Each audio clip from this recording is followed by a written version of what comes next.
Hello. These are the last two chapters in the epilogue of Meet Me by the Kiss Christmas Tree. And I'm a little excited.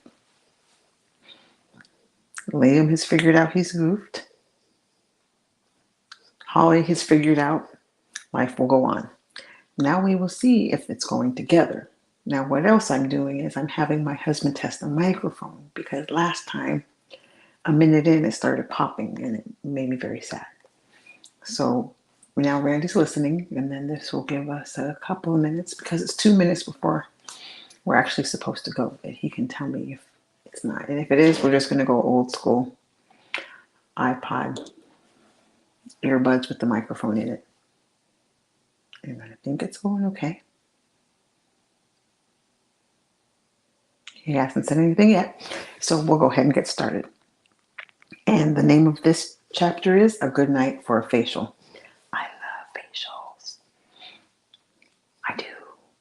And this one is actually a recipe in this chapter that I got from Pinterest. So, are you sure you're okay? Holly's mother stroked Holly on the shoulder and set a glass of cocoa on the table. She had asked the same question in a variety of ways. Each time, Holly gave the same reply. Everything is fine. She was at the table making paper chains with her nieces while her sister Madison purchased the last of her presents for the holiday. Christmas was 3 days away.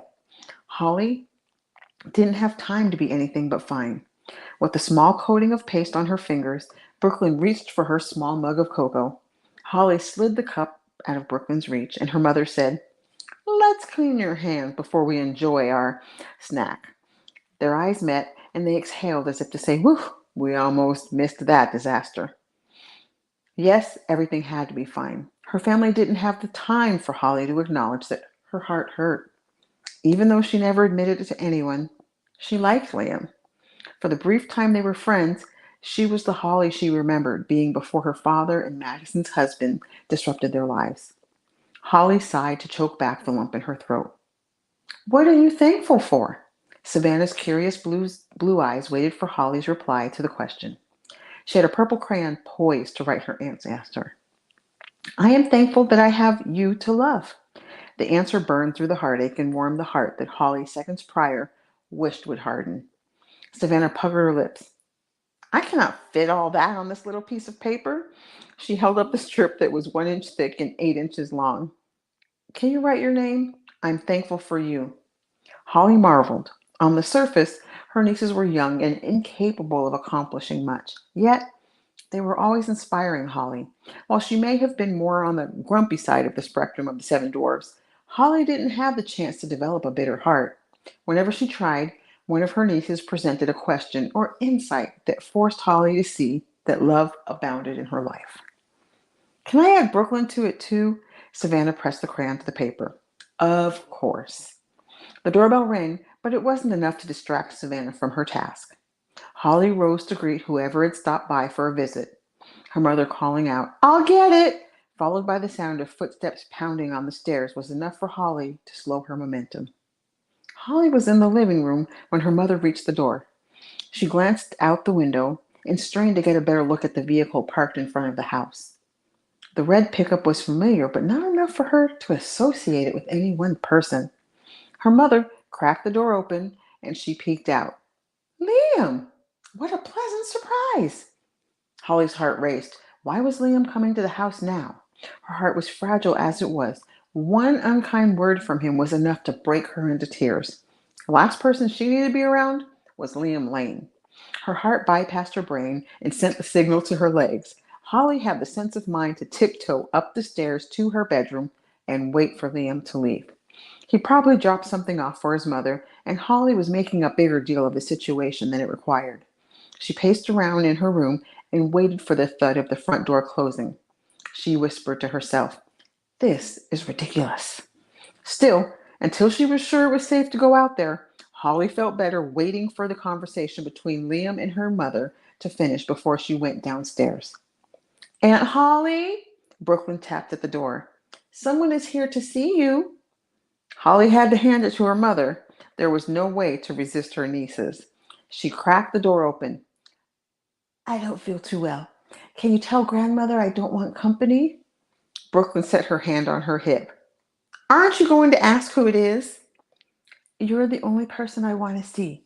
Holly kneeled to make eye contact with her niece and tapped her on the nose. I'll bake you some cookies when whoever it is leaves. That was enough for Brooklyn to join sides with Holly. She twirled and hurried down the hall. As she plopped down the steps, she said, Holly doesn't want to see you, Grandma. She said she'd bake me cookies when Liam leaves. Holly rolled her eyes. Out of the mouths of babes, she promised herself that if she made it through this Liam fiasco, she'd have an attitude so jolly Santa would tell her to settle down. A soft tap on the door implored Holly to open it. Holly, it's Mom. Liam came to see you. Apparently, there was a misunderstanding that he'd like to clear up. Holly opened the door. I'm not ready to talk to him, Mom. Her mother arched an eyebrow and gazed at Holly through the top of her glasses. Is this some new hard to get tactic you're trying? No, I really don't want to talk to him right now. Holly shook her head.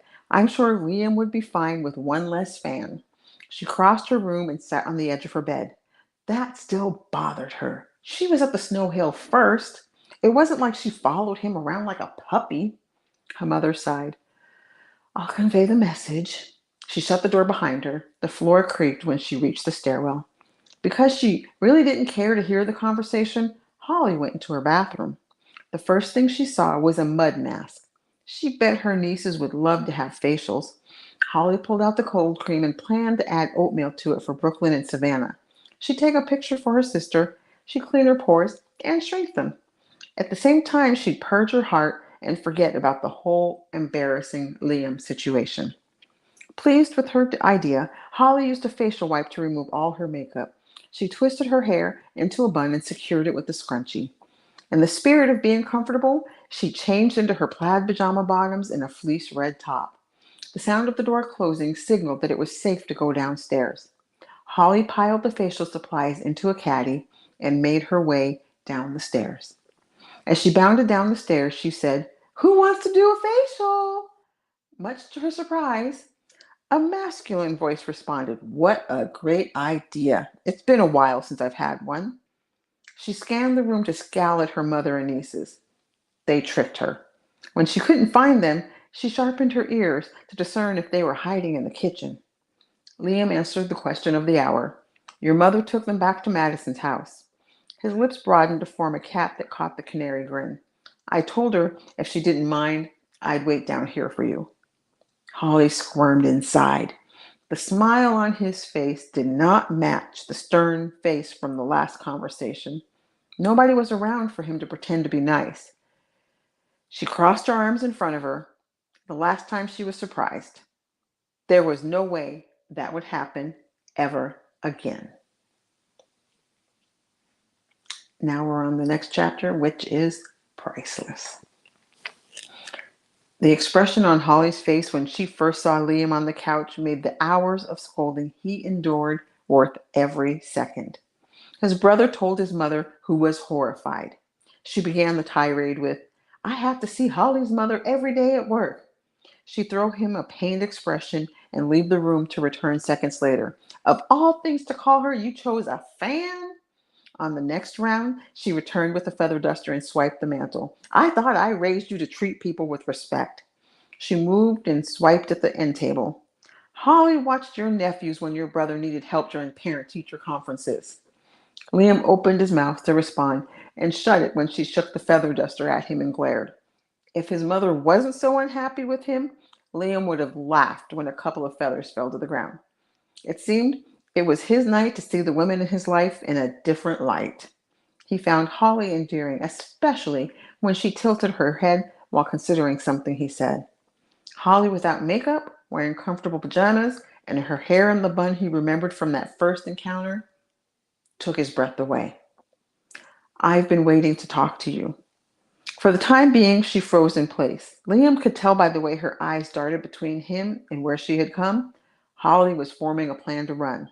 He jumped to his feet. I brought you something. The pen glided into his hand, and he pulled it out of his pocket. Liam held it in front of him so she could get a better look. Is that my pin? She moved to approach him and froze in place. Her desire to create clear boundaries exceeded her desire to take what belonged to her. Yes, I had this great plan, but I blew it. He extended his hand with the pin to make it easier for her to retrieve it. Holly set the basket on the bottom stair and moved closer to take the pin from him. When she touched it, the pin warmed Liam's hand. She held it with one hand and caressed the angel's wings with the other. She lowered her voice to a level that made it clear that she was talking to herself. I thought I lost you forever. She looked Liam straight in the eye and said, Thank you for bringing this to me. It belonged to my grandmother. The tenderness in her eyes threw Liam for a loop. He expected a sassy comment. He had a comeback for sass or attitude. Holly's kind spirit disarmed his power to charm her into forgiving him. When I saw it, I knew it was special. That's why I had to find you. The hardness returned to her eyes. You expected to find someone else? I'm sorry to be a disappointment. She kept her eyes on the ground to the side of him. Thank you for bringing it back. Before he lost the courage to say what he came to say, Liam said, I brought you something else, too. The wrinkle of confusion in the middle of Holly's brow encouraged him to continue. He picked up the soda and popcorn from the coffee table. You also left these behind that day. Again, he held out his token of peace. Instead of accepting it, Holly scowled. No, thank you. I'm on a diet. Liam thought it best to not mention that her niece said that Holly planned on baking cookies. I'm sorry. I got this story in my head. When things didn't go according to the script, I said some things I wish I hadn't. Holly averted her gaze to focus on the ground in front of her. A line traveled up and down her jawline. This is the part where you say something like, my ego is too big, or you call me a jerk. She spat out. I don't make it a habit to say things I'll regret. See, there's a start. He shifted his finger to point at Holly and then himself. We're communicating. Making amends with the quiet person was a lot harder than he thought. Usually the people he worked with gave him a line. Liam rose to the challenge. Okay, then you say something like, you shouldn't let the heat of the moment get the best of you. Her arched eyebrow told him that she wasn't going to entertain this conversation any longer. Liam cleared his throat. Can we put what happened behind us? Her face was an open book. Holly wanted to say yes, but something held her captive. My brother likes your sister, but she won't go out with him because of our disagreement. We need to come to some sort of a resolution. That got her. Holly flinched. This is pure speculation on my part. I believe she likes him enough for them to see a future together, which would mean we'd see more of each other. But if you and I are at odds, it would be too uncomfortable. The folded arms in front of Holly's chest dropped to her abdomen. Liam sensed that she was done fighting. Holly loved Madison enough to uproot her life from a different town and come home to help her sister. There was no way she'd do anything to interfere with Madison's happiness. I suppose it isn't like we're going to see each other much anyway. You live in California, so it would only be the holidays. Liam kept a straight face. This wasn't the time to tell Holly he planned on moving to Paradise Hills. He learned a lot about himself from this experience, the most important being, if he stayed in Hollywood, his relational skills would suffer. He was an actor because his participation in storytelling brought people together. After the movie, they talked about plot points and what they would do if they were in the same situation. Stories brought people together. Lately, his behavior threatened to tear them apart. Not that it's worth anything, but I'm sorry I didn't say anything to you about what happened in the movie. By this point in the conversation, the arm she used to protect herself had loosened. She fiddled with the clasp on the angel's pin. I searched this town high and low for the owner of the pin. To the disbelief in her eyes, he said, Do you know how many women I have asked about the movie? They probably think I am the world's biggest narcissist. A flash passed through Holly's eyes, confirming what he said. She dropped the pin on the ground and bent down to pick it up. Liam rushed to help her stand and held her hands in his. Holly grimaced. I set you up with most of my friends. An apologetic shrug followed her statement. He knew what he needed to do to win her favor. Liam feigned ignorance. You did? Liam had been in love before, but it never had been as powerful as the tug in his gut that drew him to think about Holly non-stop. It forced him to make the necessary changes, beginning with talking with Holly's friends behind her back. If things went according to plan, a large candy purchase was in his future. Now the next chapter is That's Our Sign. We're going to see if Liam can pull it off. Y'all ready? Okay. If someone would have told Holly that one day Liam Lane would kiss her in the kitchen, she would have laughed. But he did. He had the front of his hair pulled back with a clip and his face shone from the linen honey mask. She had finished applying it to his face and stepped away to assess the coverage. Liam's eyes sparkled, and he leaned forward. Without thinking, she matched his posture, and they kissed. It wasn't one of those mushy movie first kisses either. He spoke the words to her feelings. Now I know things are right between us.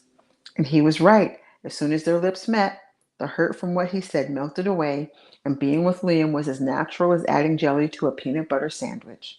Except Holly wanted to kiss her. She wanted him to kiss her again. And there was only so much jelly you can add before it spills out the side and makes a mess. So there they sat in her mother's kitchen, nibbling popcorn, reading through the paper chain she was making with her nieces before Liam arrived. It says that someone is thankful for cookies. That'd be me, Holly admitted. If I talk about them enough, my mind thinks I ate them, and then I don't have to eat as many. He twirled the next loop to look at the picture of the snowman family one of her nieces had drawn. Can you not do that when you think about me? She'd never forget the tenderness in his eyes when he said, I'd like it if you wanted me around. Holly's breath hitched. The voice within her told her that it wasn't the time or place to remind him that he has thousands of people around the world clamoring for his attention. Her niece had drawn snowflakes falling from the sky around the snowman. Holly could relate to them. If the snowman was Liam's world, she was the snowflake that fell from the sky and happened to land on him. When the heat came, she'd be the first to melt. She headed for the nearest exit as his suggestion of her forcing herself into his life. How would she handle it when the issue rose again? When she didn't reply, he continued, You make me want to be a better person. I get it that fame isn't important. He grinned. Don't get me wrong, it sells tickets. But you get what I'm saying. The mask on his face had dried. Lines formed around his cheeks whenever he spoke. If anyone would have told Holly that Liam Lane, or any other man for that matter, would be with her in her mother's kitchen wearing a mask, she'd have called them crazy. But there she was. She found herself agreeing with him. I like this. I like just hanging out with you. I'm sure we'll grow to be better friends as time goes by. Liam set the paper chain on the table. He motioned to speak, but stopped before he said anything. His eyes looked off in the distance. It was as though he was listening to something or someone who was far away. Then he blinked and focused on Holly. When Holly's mother walked in the door, her mouth dropped. Holly had just run by to avoid Liam, who was chasing her around the couch with his mask that peeled off perfectly. In his best impersonation of Anthony Hopkins' voice in Silence of the Lambs, he lumbered around the couch saying, I'm sure this will fit you perfectly. Holly still grinned like a schoolgirl when she retold the story to Rebecca. He actually did it, Rebecca marveled. Liam came in here after you left and told me that he was going to fix what he did. I didn't believe him. He more than fixed it. Liam made it better. They stayed up half the night with her mother talking about everything and anything. It was almost as if the disagreement between them never happened. After the sleigh ride, families were going to Gibson's for dinner. Holly could practically taste the steak dinner he promised. She grinned at the pride in Liam's voice when she recalled him saying, My brother's cooking is top notch. I look forward to it every time I come home. Their conversation about Liam came to an end with the arrival of their first appointment.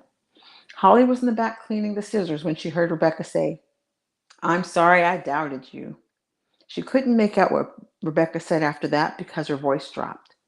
Liam's arrival, and her inability to hear the conversation drove Holly to get her work done faster. She hurried to get the last of the scissors laid out on the towels and her hands dried. She had a place in her heart for Liam, although he'd never know. Before he knew she was the person who turned to him for comfort in the theater, he questioned her motives. She could only imagine what he would have thought if he knew it took everything in her to keep her mind focused. He popped into her thoughts so many times she lost count. Now she had her sister to consider. Holly didn't want to create any problems that would get in the way of the blossoming relationship between Madison and Mark. She smoothed the front of her hair to go behind her ear and exhaled a breath to calm her nerves. When she rounded the corner, the sight of Liam made her catch her breath. He wore an olive high-neck infantry style sweater. The color gave his gray eyes a gem quality. Wow, you look nice. There was nothing wrong with giving a man a compliment. He had to have heard them all the time. His soft smile gave away his appreciation for what Holly had said. Liam held out a present that fit in the palm of his hand. I got this for you. The green velvet box had a thin red ribbon wrapped around it. A red bow accented the top. Ellen from the jewelry store assured me that you'd like it. I didn't get you anything. Holly had been too busy at work to get away to the shop. All day the salon had been bustling with people getting last-minute touch-ups for their holiday gatherings. There will be plenty of time for that. Liam held out the present for Holly to accept. She read a calendar in her mind. Tomorrow was Christmas Eve. It was too late to order anything on Amazon. Maybe she could ask her mother for help purchasing him a present. Open it already. Holly forgot Rebecca was there. She pulled apart the ribbon and opened the box. Inside was a small pin. The silver had been formed to forge the outline of an angel. A small diamond rested in the middle of her halo. Oh, she is beautiful. Holly caressed the outline of the pin and looked down at her outfit. It would fit perfectly on the collar of her cardigan. Let me help you put it on. Liam approached Holly and attached the pin to the perfect spot. The closeness between them sent rays of energy through her that were so strong they were a degree short of being painful. She wanted to be in his arms. Holly swallowed to push aside the discomfort. Thank you. She began to wonder if she should fake an illness. Liam stepped away to assess the placement of the pin. Perfect. Now we are good to go. He reached for Holly's coat that was on the rack and held it out for her. She turned and set her arms into the sleeves. Again, they were close, and she caught a whiff of his cologne. The clean aroma sent her senses into overdrive. I have one more thing to show you. Liam took Holly's hand in his and pulled her toward the door. He nodded his goodbye to Rebecca and guided Holly out the door, across the street, toward the center of town. The setting sun left people to use the holiday lighting to help them navigate the streets of the small town. The snow on the ground crunched under their feet when they walked. Holly glanced back toward Main Street. The store windows glowed with holiday spirit. She sighed at the beauty. Nothing could have made the moment any more perfect. Liam stopped beside the Christmas tree. He admired the tree with an air of someone who had returned to see an old friend. This is where I saw you first, he grinned. Or should I say, this is where I met you. Holly remembered the nerves. She worried that Liam would recognize her from the movie and embarrass her. Instead, they had fun watching the parade together. I'd like to change the script to read, this is where it all began. That's fine by me, Holly said. The original meeting, embarrassing. I liked it, Liam said. That was when I knew you were the one. The air around them stilled. Uncertain of what he meant, Holly didn't say a word. His word implied things that didn't happen to people like Holly. They happened for other people. My father proposed to my mother 6 days after they met under this tree. Holly recalled the story every time she saw Liam's parents together. She wished for the type of relationship they had. When they thought nobody was looking, they flirted with each other. After almost 40 years of marriage, Stella and Marley were still deeply in love. I know this seems abrupt, but I believe in signs. First the movie theater, then meeting you under the tree. Holly, you are the one I was looking for. Liam bent down on one knee. Holly's heartbeat had moved to someplace behind her ears. Even though she was living the moment, she couldn't believe this was happening to her. Liam pulled a ring out of his pocket. Holly gasped.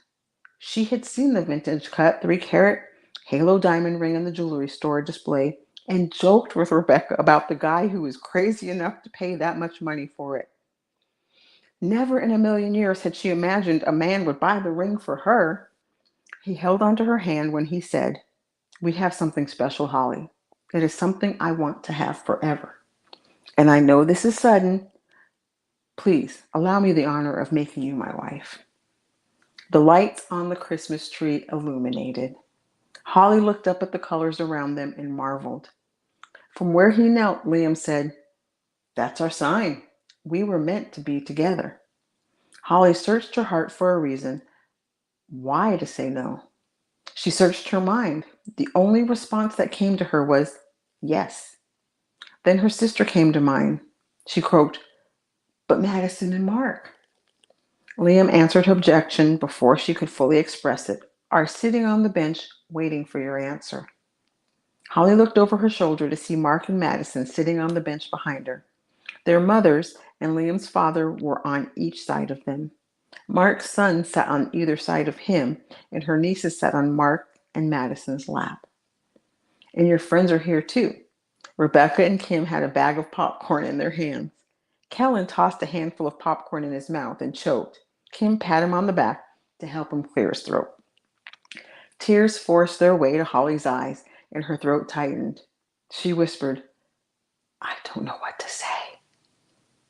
The correct answer is yes. Liam took Holly's hand into his and he rose. "But we just met." Under the Christmas tree. Liam wrapped his arms around Holly's back and pulled her to him. He cupped her cheeks, said, "I'm in love with you," and kissed her. Warmth radiated to the core of Holly's being. Beginning with her holding on to him in the theater, Holly's mind replayed all the moments they had in a short amount of time. She saw the pride in his brother at the parade and the laughter on the hill when they sled. It went to the apologetic expression in his mother's living room and transformed to the mischievous smile when he chased her around the house with a facial mask. Her mind stopped when the kiss ended to see the sweet man who gathered all her friends and family to be a part of this special moment. She gave herself permission to admit what she tried to hide from herself. Holly Stewart was in love with Liam Lane. She whispered, "Yes." "Yes?" Liam asked. Holly nodded her head. "Yes, I'll marry you." This is the best Christmas present ever. Liam's warm hug pushed away the concern they were moving too quickly. Their friends and family left the benches. Kellen offered his hand to Liam. "Congratulations, my friend. You finally got it right." Liam looked at the illuminated Christmas tree and laughed. Through the hugs and comments of congratulations, Holly overheard Savannah and Liam's nephew talking. "They kissed, and now they are in love. I think that makes us—" She paused. "Aunts and uncles?" Mark's older son said, "Cousins. It'll make us cousins." "Do you hear that?" Liam whispered. Holly sharpened her senses to tune in what had caught Liam's attention. She heard the carolers on the corner of Main Street singing Winter Wonderland. They had just got to the part where they tell the parson to marry them in town. Liam wrapped his arms around Holly's shoulder and grinned. "See, we were meant to be." And that's the end of the story. I hope you enjoyed this reading. And I read this the day after Christmas, but happy day after Christmas.